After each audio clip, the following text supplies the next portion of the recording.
प्यारी बहनों, आज देश के कोने कोने से यहाँ पहुँची मेरी सभी बहनों को मैं अभिनंदन करती हूँ। जब ये कार्यक्रम के लिए मैंने भाई प्रवीण खंडेलवाल जी को हाँ करी, तब मेरे मन में था कि ये जो 16, 17, 18 का लोकसभा का सेशन है, इसमें नारी शक्ति वंदन अधिनियम बिल पास होगा और आज के इस कार्यक्रम में जब मैं पहुंचूंगी तो अपनी इन बहनों के लिए जो देश के कोने कोने से यहाँ पहुंची हैं, उनके लिए एक उपहार लेके आऊँगी। इस 33% रिजर्वेशन का उपहार कि आज आपके पास में ये सौगात है, जिसके कारण आप अपने अपने शहरों में अपने व्यापार के साथ, अपने कामकाज के साथ इस समाज सेवा और इस पॉलिटिकल प्लेटफॉर्म पे भी अपना रोल प्ले कर पाएंगी। ऐसा मेरे मन में था, तो मुझे लगा कि इससे बेहतर क्या हो सकता है कि मैं 18 तारीख सुबह आपके बीच में आऊं और ये उपहार लेके आऊं, ये खुशी आप लोगों के साथ साझा करूं। पर अफसोस मुझे ये है कि पिछले 2 दिन में घंटों की चर्चाएं लोकसभा में हुई, पर नतीजा निकला शून्य।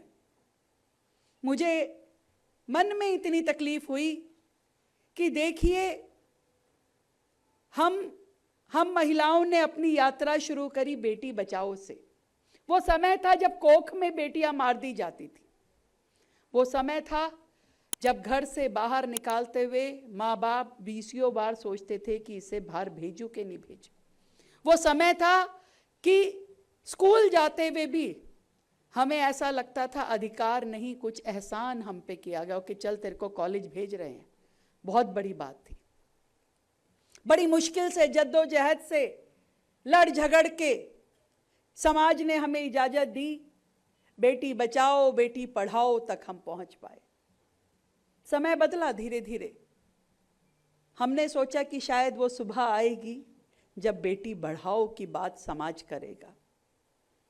की कोशिश आदरणीय मोदी जी ने, देश के प्रधानमंत्री जी ने की कोशिश, लोकसभा में ये बिल लेकर के आए कि देश की बेटियों को, देश की बहनों को ये मौका मिले कि यहाँ भारत का कोई भी निर्णय हो तो उसमें सहभागिता देश की महिलाओं की होनी चाहिए। कोई भी डिसीजन है, कोई पॉलिसी बन रही है, क्यों नहीं महिलाएं उस टेबल पे बैठ करके बात कर सकती कि ये पॉलिसी सही है कि नहीं है? क्यों हम केवल रिएक्शन देने के लिए हैं? हमें यह मौका मिल सकता था यदि ये 33% रिजर्वेशन लोकसभा में पास हो जाता।